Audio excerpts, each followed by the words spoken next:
Hello दोस्तों, स्वागत है आप लोग का। दोस्तों आज देख रहे 3 देखते हैं करंट अफेयर न्यूज़ में कौन कौन सी न्यूज़ इंपॉर्टेंट है हमारे एग्जाम पॉइंट ऑफ व्यू से। बहुत सारे बच्चे बुक्स के लिए पूछते रहते हैं। बुक्स की अगर बात करें हम, तो देखिए इसमें बुक्स के लिए अगर हम बात करें तो बुक्स जो आता है ना, ठीक है। बुक्स की अगर बात करें तो देखो डिस्क्रिप्शन लिंक में मैंने लिंक भी दे रखा है, वहाँ से आप चाहे तो डिटेल में आपको सारे बुक्स की डिटेल मिल जाएगी। अदरवाइज अगर आपको बुक्स चाहिए कि कौन कौन से बुक्स पढ़नी होती है, तो जस्ट हमें व्हाट्सएप मैसेज कर दीजिएगा 8840385335 पे। वहाँ से आपको हम लिंक दे देंगे सारी बुक्स वगैरह कौन कौन से आपको पढ़नी होती है, ठीक है। इवन एनसीईआरटी से लेकर स्टैंडर्ड बुक्स जितनी भी होती है सारी।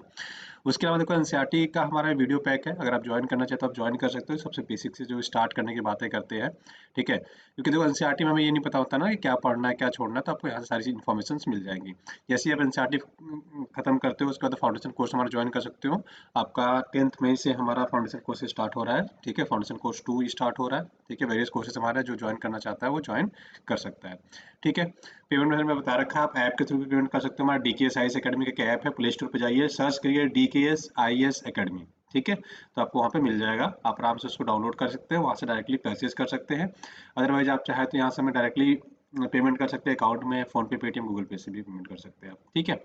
चलिए करंट अफेयर स्टार्ट करते हैं। तो करंट विद्रोही के बारे में पढ़ेंगे। तो करंट विद्रोही है क्या, ठीक है।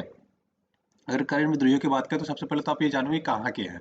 तो करेंट विद्रोही जो है दोस्तों वो है आपके म्यांमार के, ठीक है। म्यांमार क्या है, हमारा पड़ोसी राज्य भी है। तो सबसे पहले तो आपको ये पता चलना चाहिए कि म्यांमार का लोकेशन कहाँ है, ठीक है। तो एक तो आपको ये देखने की जरूरत है। प्लस यूपीएससी डायरेक्टली पूछ देता है कि करेन रिबेल्स का किस देश से संबंध है, तो डायरेक्टली पता रखिएगा म्यांमार के। क्या है ये दोस्तों एक जाति अल्पसंख्यक है। अल्पसंख्यक मतलब माइनॉरिटीज है। देखो चाहे इंडिया हो चाहे कोई भी देश हो, जहाँ माइनॉरिटीज रहती है ना, सबको अपने विलुप्त होने का खतरा हमेशा रहता है। अगर यहाँ पे 90 लोग हैं और 10 लोग रह रहे हैं यहाँ पे, तो ये 10 लोग हमेशा डरे हुए रहते हैं इन 90 लोगों से। तो जो कम होता है उसको माइनर बोलते हैं या माइनॉरिटीज बोलते हैं बेसिकली। जैसे अगर इंडिया में बात करें तो हिंदूज लगभग 80% के आसपास है, तो ये क्या है, मेजोरिटीज में है। उसके अलावा मुस्लिम, सिख, ईसाई, ठीक है, सॉरी पारसीज, ये सारे क्या है, ये आपके जैन, राइट, बुद्धिज्म, तो ये लोग क्या है माइनॉरिटीज में आते हैं। माइनॉरिटीज मतलब इसके कंपेयर में क्या है, ये लोग माइनर होते हैं, ठीक है।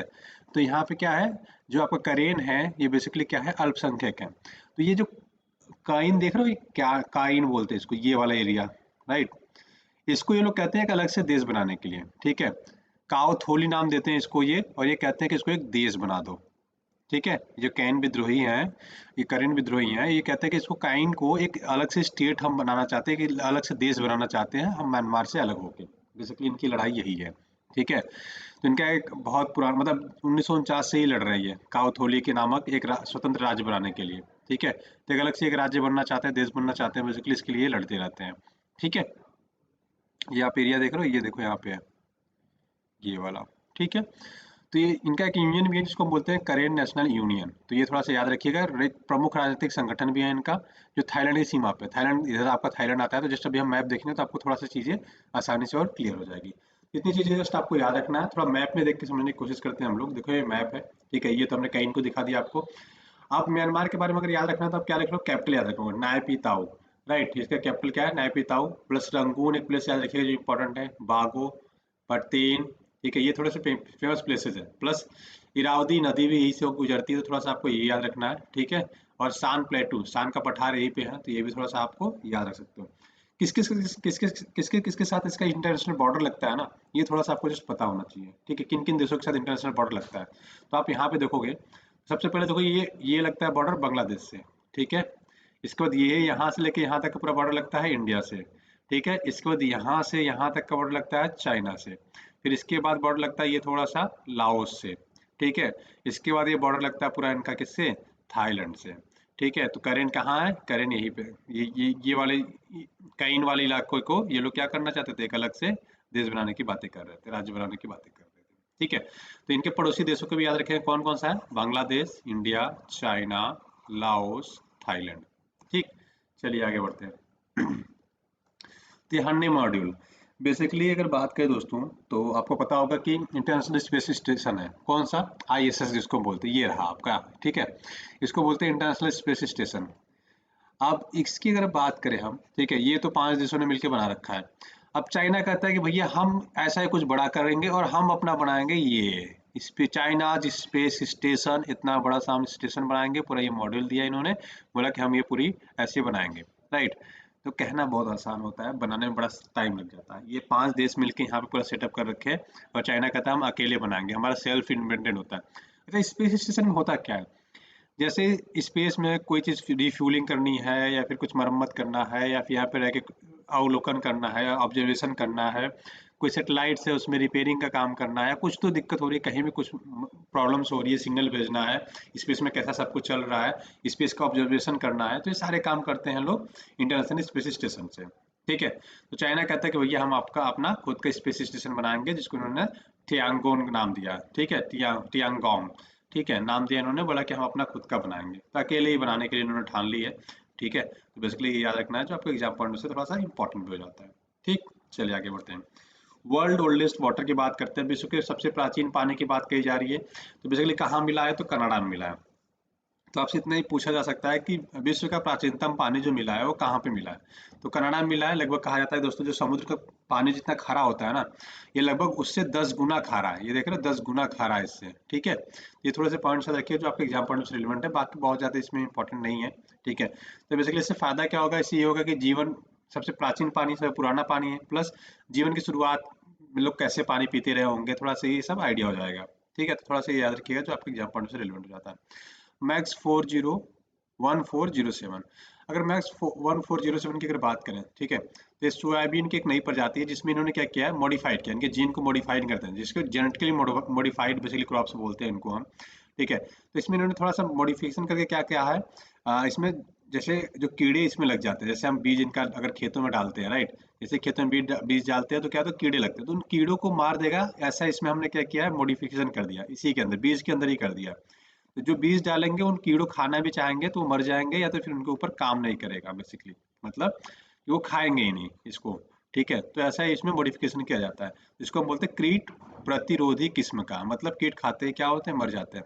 ठीक है, जैसे हमने इससे बहुत पहले जीएम सरसों के बारे में, जीएम मस्टर्ड के बारे में बहुत बार चर्चा किया है, राइट।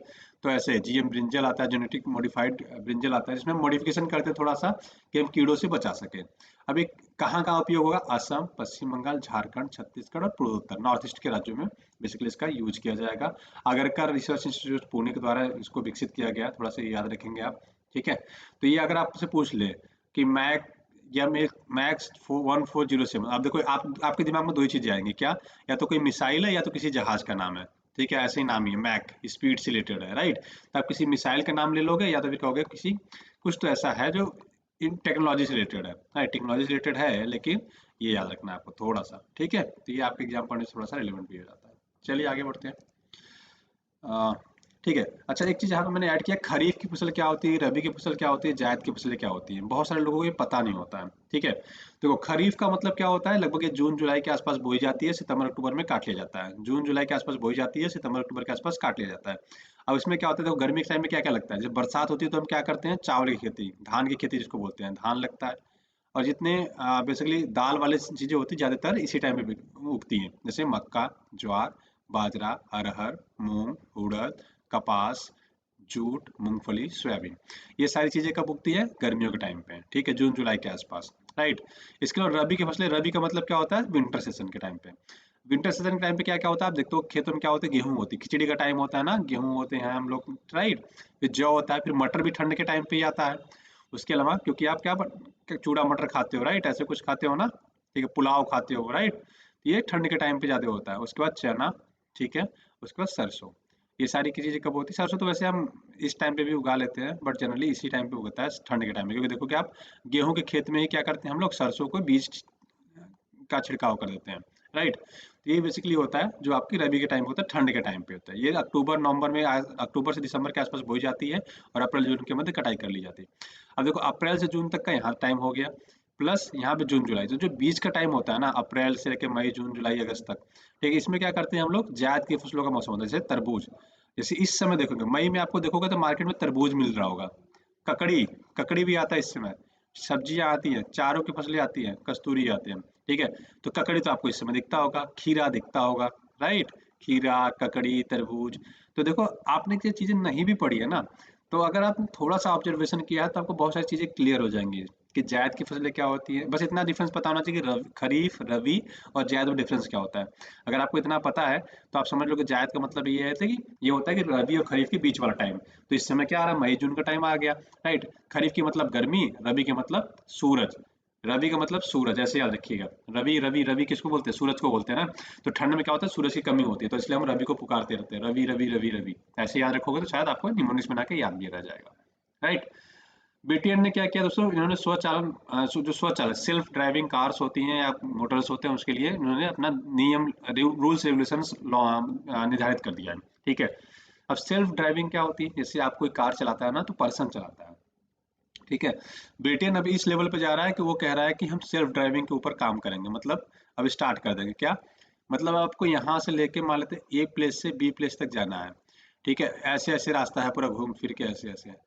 तो आप कमांड बोलोगे, कार में बैठोगे, बोलोगे मुझे ए से लेके बी तक पहुंचा दो, तो ड्राइवर जो आप कार है ऑटोमेटिक चालू होगा और धीरे धीरे धीरे धीरे धीरे आपको इसी रास्ते से धीरे धीरे धीरे ट्रैफिक जाम सब कुछ देखते हुए आपको अपने आप स्थान पे पहुंचा देगा, और आपको गाड़ी चलानी नहीं पड़ेगी, बेसिकली ये है, ठीक है।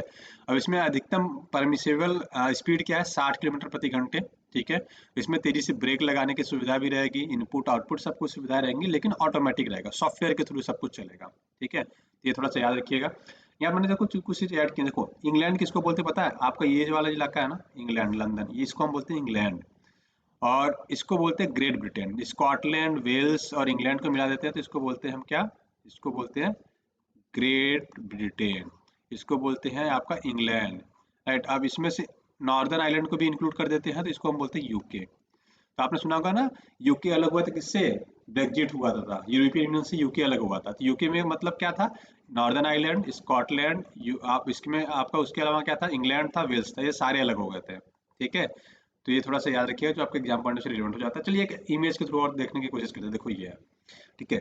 जब इंग्लैंड की बात करते हो तो बस इंग्लैंड इतना आता है, ग्रेट ब्रिटेन की बात करते हो तो ये पूरा आ जाता है, ठीक है। और इसके अलावा जब यूके की बात करते हो तो नॉर्दर्न आइलैंड इसमें इंक्लूड हो जाता है, ठीक है। तो इतनी चीजें आपको जस्ट याद रखनी थी, ठीक है। जिन्होंने ऐप डाउनलोड नहीं किया, आप लोग ऐप डाउनलोड कर लीजिए, जस्ट सर्च करिए, बस यही नाम सर्च करना, DKS साइट्स एकेडमी सर्च करिए, आपको नाम मिल जाएगा, राइट।